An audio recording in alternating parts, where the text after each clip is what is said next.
adalah kelompok 7. Silakan untuk melakukan persiapan selama 4 menit. Dimulai dari sekarang hingga timer menunjukkan angka 20.00. Baik, Bapak. Izin cek sound terlebih dahulu. Apakah suara saya terdengar? Iya, terdengar. Untuk anggota 1, silakan cek sound. Apakah suara saya terdengar? Iya, terdengar. Untuk anggota 2, Apakah suara saya terdengar? baik, terdengar. Untuk anggota 3, silakan cek sound. Apakah suara saya terdengar? Terdengar. Baik, izinkan saya untuk share screen terlebih dahulu.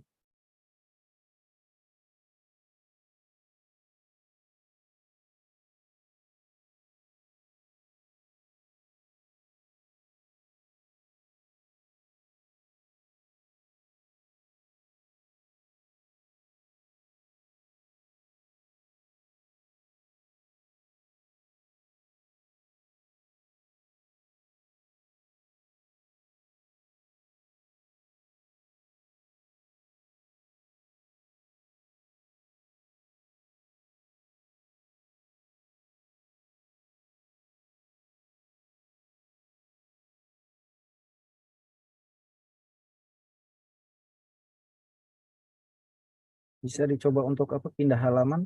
Coba. Oke, aman ya. Diingatkan kembali untuk teman-temannya jika temannya ada yang mengalami kendala teknis, silakan teman-temannya langsung membantunya ya.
Diam bukan berarti putus asa.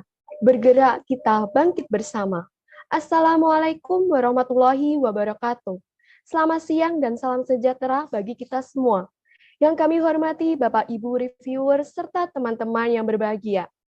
Kami dari tim PKMPM Universitas PGRI Madiun dengan anggota saya Ayu Safitri sebagai Ketua, Febriadi Rahmawati sebagai anggota 1, Lavenia Pratimingtia sebagai anggota 2, dan Fajar Rahmat sebagai anggota 3, dengan dosen pendamping Ibu Restu Luciana, SPD, MPD. Tak dipungkiri jika himpitan ekonomi dan tekanan yang ada seringkali memicunya pelanggaran hukum dan norma, sehingga membuat seseorang harus masuk ke dalam lapas dan berstatus narapidana.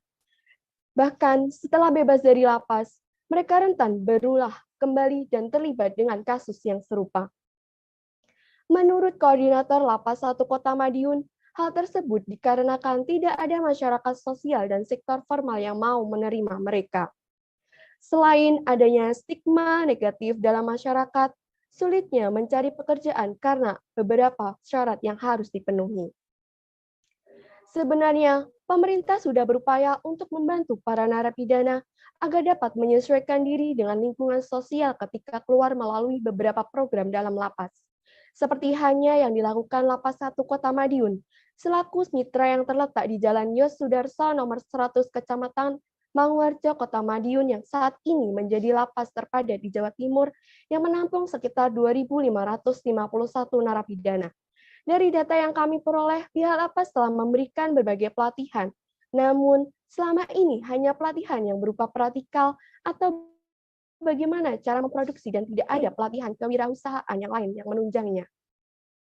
Berdasarkan permasalahan tersebut, kami, tim PKMPM Universitas PGRI Madiun, memberikan solusi, yaitu life skill training berbasis aquascape pada pemuda narapidana kasus narkoba di Lapas 1 Kota Madiun untuk mewujudkan SDGs.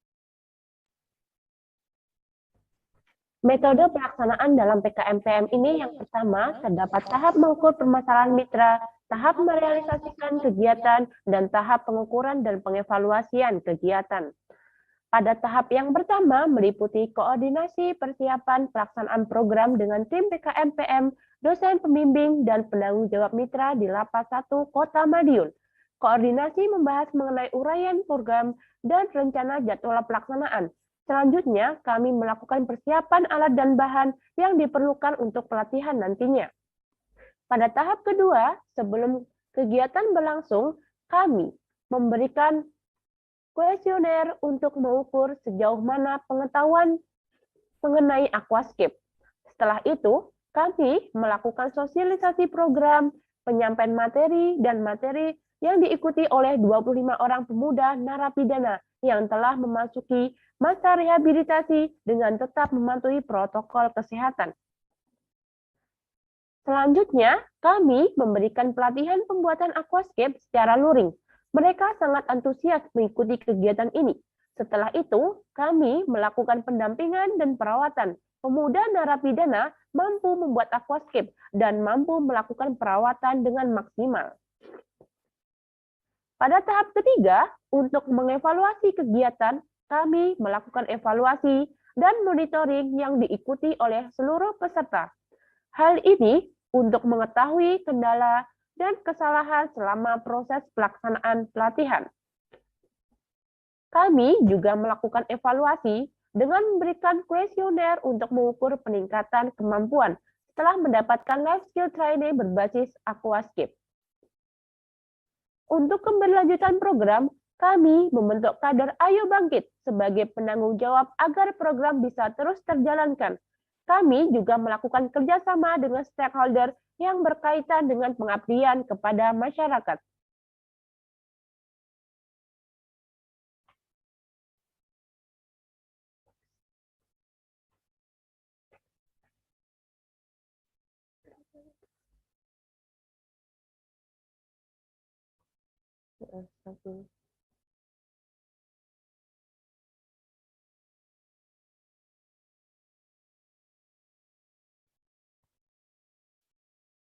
Berdasarkan hasil evaluasi program sebelum dan sesudah program life skill training berbasis aquascape dilaksanakan, terdapat peningkatan pengetahuan kemampuan, kreativitas, dan keterampilan pada pemuda narapidana.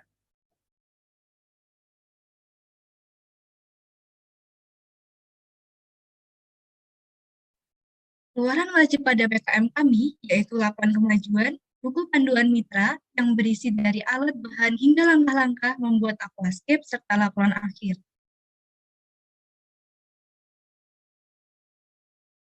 Sedangkan keluaran tambahan pada PKM kami, yaitu kami mempublikasikan pada artikel website Kompasiana, artikel ilmiah pada jurnal nasional, jurnal Abdimas, dan juga di YouTube.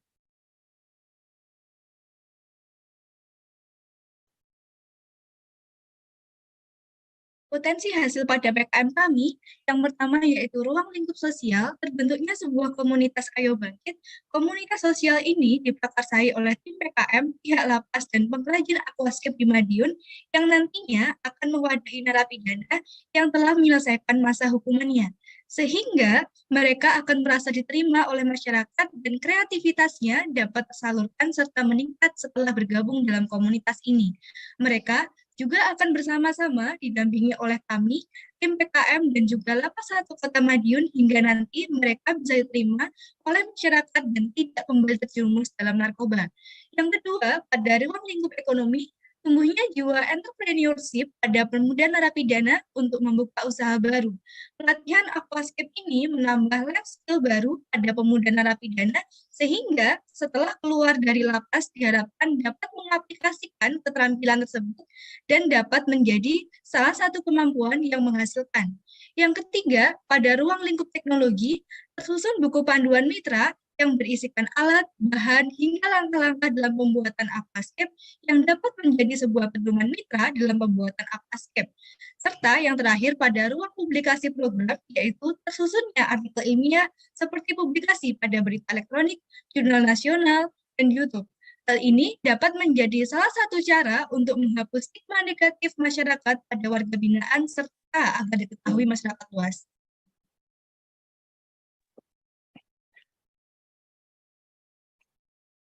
Rencana tahap selanjutnya ada 3, yaitu yang pertama, optimalisasi kader Ayo Bangkit. Shelter Ayo Bangkit dikoordinir untuk keberlanjutan program membentuk kader yang dinamai dengan Ayo Bangkit, agar setelah pelatihan ini selesai, program tetap berlanjut. Yang kedua, publikasi media massa. Di sini bertujuan untuk memperkenalkan dan memberitahukan tentang kegiatan warga tahanan selama kegiatan ini. Dan yang ketiga, penyusunan laporan akhir.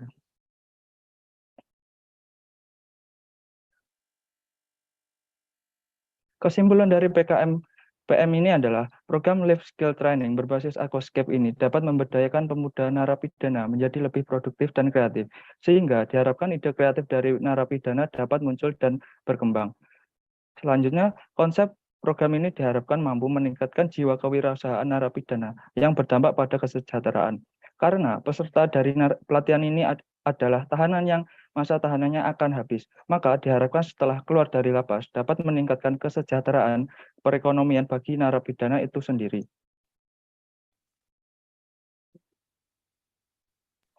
Sekian dari presentasi kami, kurang lebihnya mohon maaf. Wassalamualaikum warahmatullahi wabarakatuh. Waalaikumsalam warahmatullahi wabarakatuh. Kami persilahkan tim penilai untuk memulai sesi tanya jawab. Terima kasih. Saya dulu Bu Yanti. Pak. Oke, terima kasih. Pertama-tama saya ucapkan selamat ya pada kelompok ini yang telah berhasil membuat kegiatan bagi narapidana, sehingga harapannya mereka nanti akan mempunyai keterampilan khususnya membuat aquaspace ya. Jadi ini kalau boleh tahu mitranya ini khusus narapidana laki-laki atau juga termasuk perempuan? Izin menjawab Bapak, jadi untuk mitranya ini khusus laki-laki. Kenapa kok tidak memilih narapidana perempuan? Mohon izin menjawab Bapak, untuk di Lapas 1 Kota Madiun ini kegiatan itu lebih diutamakan ke laki-laki karena perempuan itu di sana cuma kegiatan yang diikuti itu dari pihak lapas saja. Tidak ada kegiatan yang dari luar, Bapak. Ya, enggak, artinya mereka kan juga butuh perhatian gitu ya. Mereka kan juga butuh keterampilan nanti setelah keluar dari penjara gitu. Jangan sampai kemudian kita membedakan antara laki-laki dan perempuan. Ini urusan gender soalnya ya. Iya, Bapak. Nanti Bu Yanti nanti tersinggung nanti kalau kok dibeda-bedakan ini ya antara perempuan sama laki-laki gitu. Oke. Ya mungkin itu terkait dengan kegiatannya ya. Memang aquaspace ini khusus untuk laki-laki atau untuk perempuan sebetulnya yang punya keahlian aquaspace ini? Izin untuk menjawab Bapak.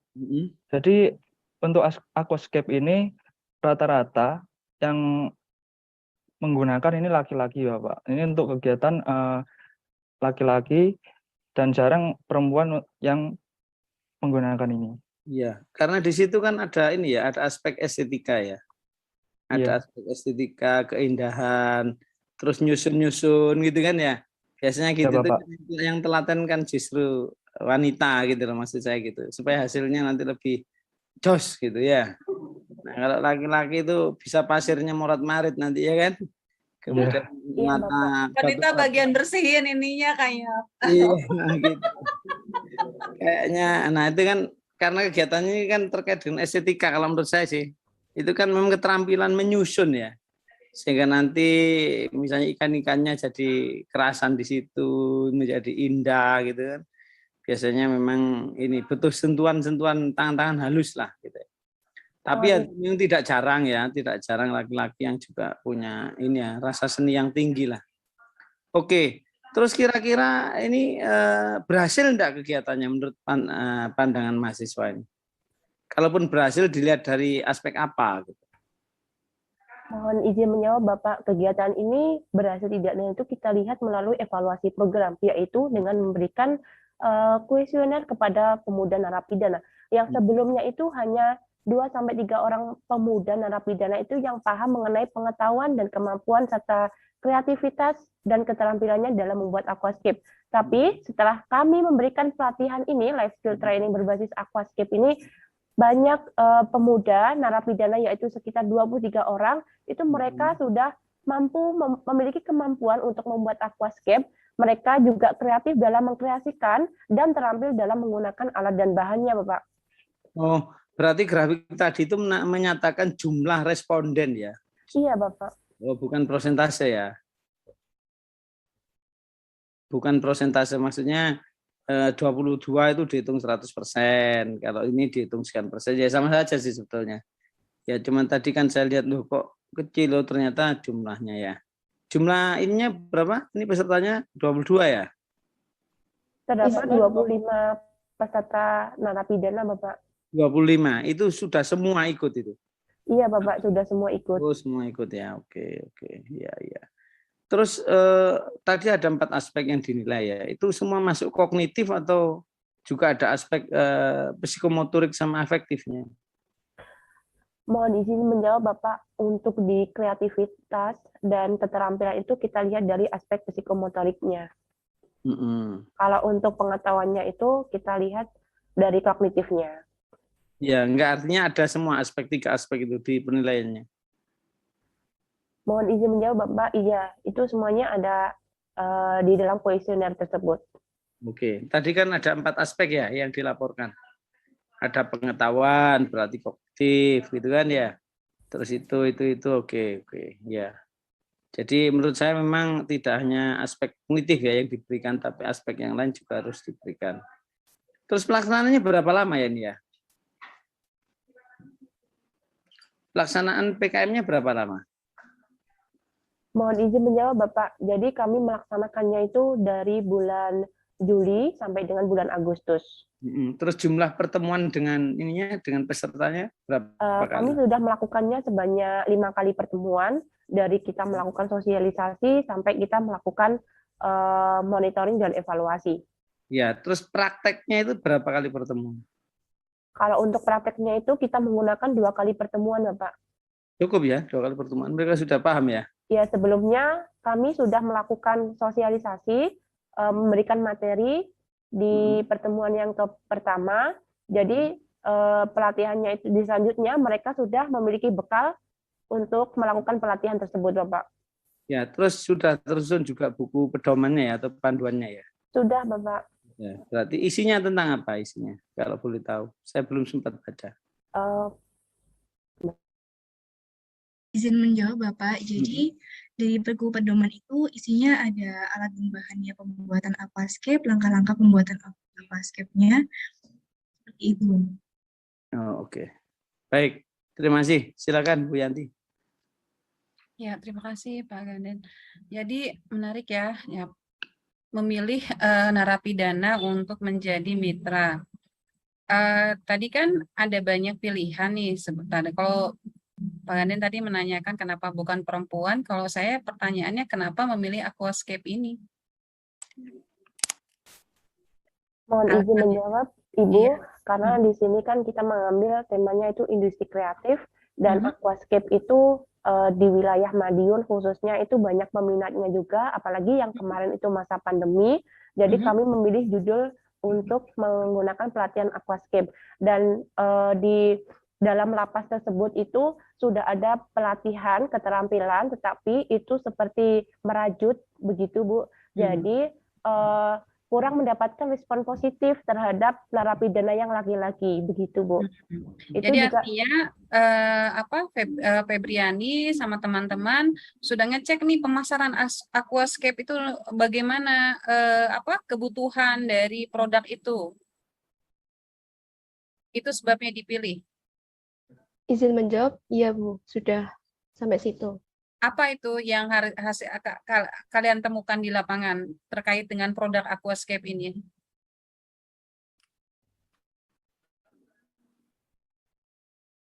Oh, ternyata ini produk aquascape banyak disukai. Ini datanya dari mana tuh? Ini berhubungan dengan keberlanjutan. Izin untuk menjawab, Ibu.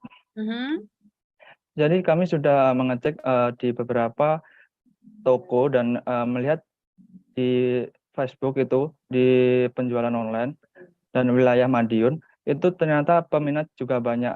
Dan kami sudah mengecek di beberapa toko dan bertanya-tanya bahwa ternyata penjualan itu setiap hari 8 sampai 10 orang selalu ada pembeli.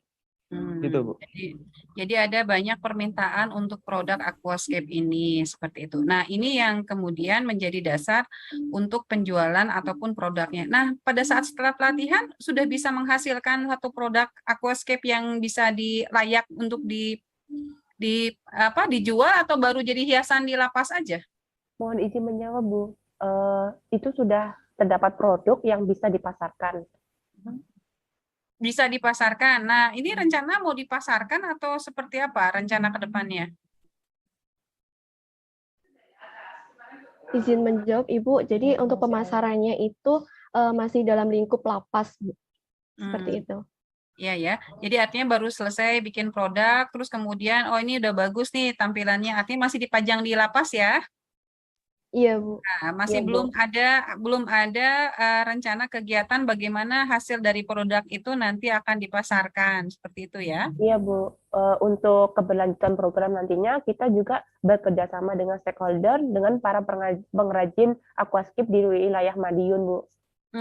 Bagaimana bentuk kerjasamanya yang sudah dilakukan? Jadi seperti kita dari pihak lapas itu kan para narapidana itu sudah membuat dan itu hasilnya cocok untuk dipasarkan, jadi kita bisa menitipkannya di toko tersebut. Nah, maksudnya kalian sudah melakukan kontak atau pihak lapas yang melakukan kontak? Mohon izin menjawab, Bu. Jadi itu kontak itu yang pertama kali itu dari kita, karena sebelumnya kita kan sebelum kita memilih aquascape ini kan kita melakukan survei terlebih dahulu ke beberapa toko. Jadi toko-toko sudah ditanya-tanya nih, bisa terima nggak produk dari yang buatan lapas? Nah, itu harus dimunculkan ada di rencana tindak lanjut ya. Nah, dimunculkan, dituliskan di situ, bukan penulisan tentang hasil dari produk PKM seperti apa laporan akhir. Jadi produk dari kegiatan PKM-nya kalian apa yang perubahannya. Nah, kemudian terkait dengan buku pedoman, siapa yang nanti akan membaca buku pedomannya? Yang memanfaatkan buku pedoman? Mohon izin menjawab, Bu, itu untuk para pemuda narapidana. Nah, kalau yang membaca adalah pemuda narapidana, bagaimana si tulisannya itu bisa dimengerti? Karena si buku tulisan di buku pedoman itu masih sifatnya teori konsep, belum ada gambar. Nah, jadi kalian bayangkan pada saat membuat buku pedoman itu yang bacanya narapidana supaya mereka bisa memanfaatkan si buku pedoman setelah kegiatan pelatihan ya. Ini ya diperbaiki supaya lebih ada gambarnya lebih bagus. Baik, Bu. Ya, terima kasih. Terima kasih kepada kelompok 7. Semoga